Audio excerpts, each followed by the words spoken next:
conta de comidas?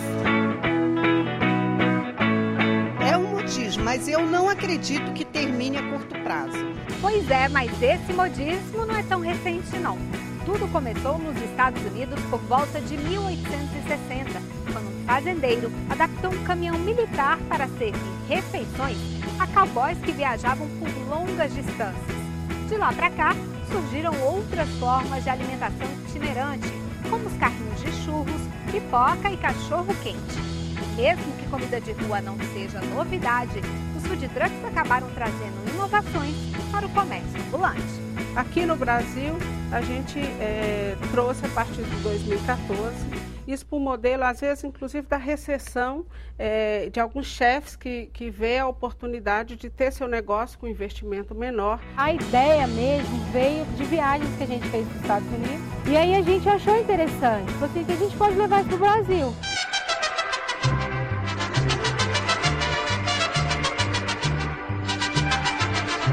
Curte muito comida mexicana? Sem problema, tem food truck para todos os gostos. A senhora está esperando para comer o que hoje? Eu já comi um hambúrguer aqui, um hambúrguer especial deles aí. Bom? Delicioso! O food truck a gente caracteriza nada mais do que um restaurante com a cozinha compacta, sobre rodas, que tem a facilidade de ir onde o consumidor está. Ele precisa atender as mesmas regras de um restaurante normal. Vou mostrar para vocês um pouco da estrutura do meu truck. Nós temos aqui uma geladeira, uma chapa, nós temos um balcão quente, aqui nós temos a pia. Muitos trucks têm o caixa na parte inferior. O nosso já fica separado. Os veículos são para lá de estilizados. Dependendo da estrutura, podem chegar a um custo de R$400 mil. Para quem não tem essa grana toda, uma saída pode ser montar uma food bike, opção feita pelo Júlio e pela Luciana. Tem a praticidade de estar em locais, dentro de salões, de eventos, dentro de empresas, né? Mas vem cá, dá para pedalar mesmo nisso aqui ou é só um enfeite? Bom, na verdade, tem como pedalar. O projeto ainda não está finalizado, né? Com o projeto finalizado, ela vai ficar para pedalar. A proposta é trazer de volta aquela sensação de aconchego do piquenique em família.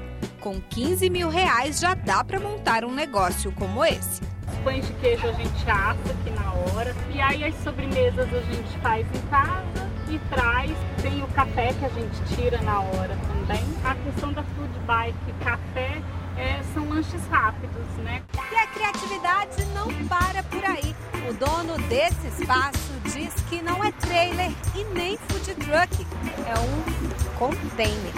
Eu não tenho eixos, não tenho rodas, não tenho motor e não sou transportado assim. A minha regulamentação é pelo mesmo regulamentação que serve o help entulhos. Help entulho onde fica? Na calçada, na grama, em estacionamento. Eu também posso ficar. Tirando autorização, melhor ainda. Teve casos aqui relatados por donos de proprietários de bares e restaurantes, em que na noite houve uma queda de movimento de 50% porque os clientes preferiram ir para o food truck. Por enquanto, a atividade está regulada apenas por leis municipais, como no caso de São Paulo, Rio de Janeiro e Salvador. É considerado como ambulante.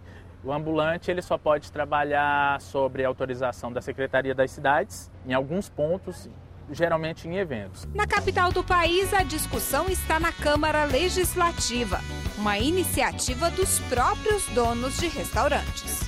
Eles são obrigados a ter impressora fiscal, a estar cadastrado na Secretaria da Fazenda, a ter todas as condições de quem está estabelecido. Só que uma proposta em debate no Congresso pode criar regras nacionais para as cozinhas sobre rodas.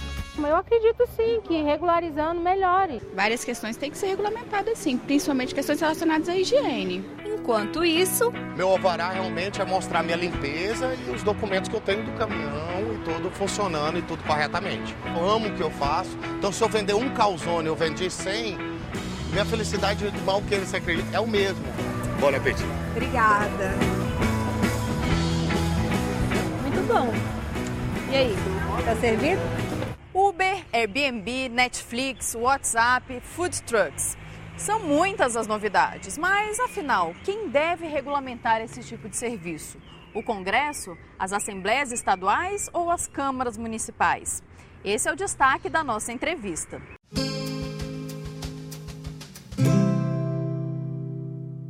Paulo, de quem que é a responsabilidade por regulamentar esses novos serviços como Uber, Airbnb e Food Trucks? Cada serviço desses é diferente em alguma medida, alguns nem são tão novos. Já existem, mas vieram com uma nova roupagem ou uma nova plataforma, né, de relacionamento com os consumidores.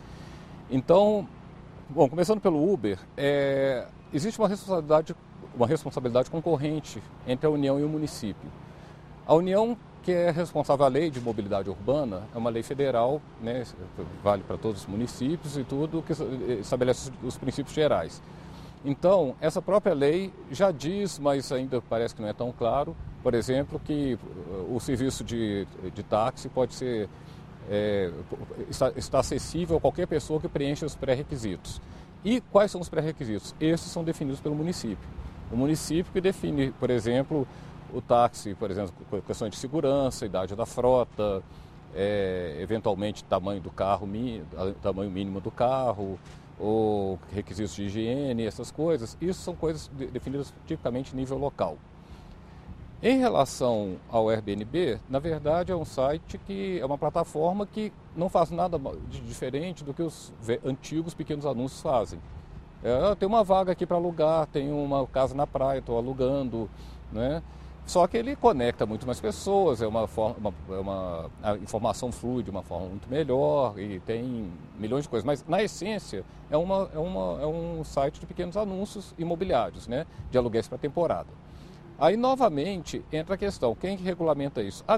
As atividades, em geral, são regulamentadas pela União, mas uma atividade de aluguel, os municípios, em geral, não têm poder para proibir aluguel de temporada. O aluguel está regulamentado, tem a lei do inquilinato, que até trata da questão do aluguel por temporada também. O caso do food truck é o que você falava que é uma nova roupagem de uma coisa que já existe, que seriam as barraquinhas. No food truck tem dois itens que são importantes. Um, a questão de higiene, que deve ser regulamentada, né? Quer dizer, a Anvisa estabelece normas gerais, mas os municípios também têm a responsabilidade de fiscalizar e editar eventuais normas de higiene, né? E a coisa principal que eu acho no caso dos food trucks é a organização, a utilização do espaço público. Pode utilizar aqui ou não, nesta via ou não. Então, isso é uma decisão bem tomada a nível também municipal.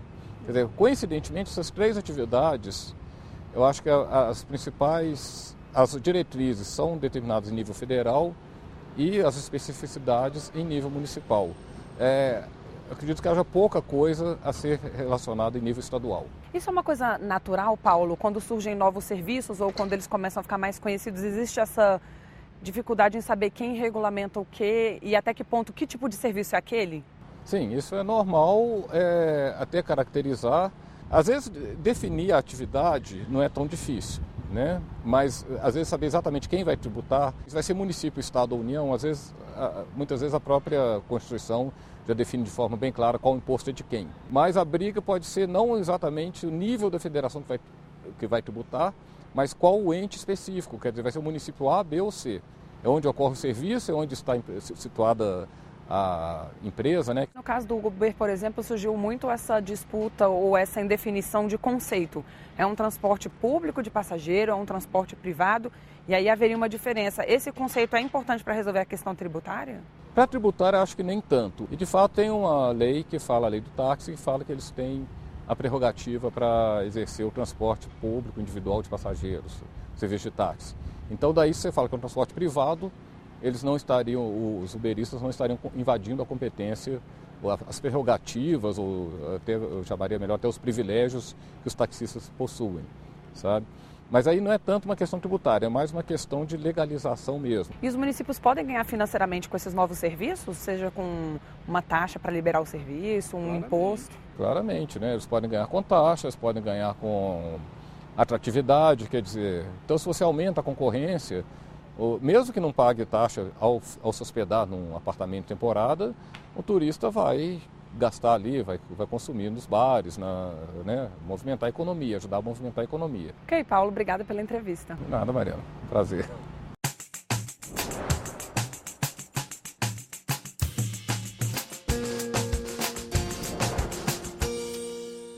o maior São João do mundo. Campina Grande tem várias universidades, centro tecnológico.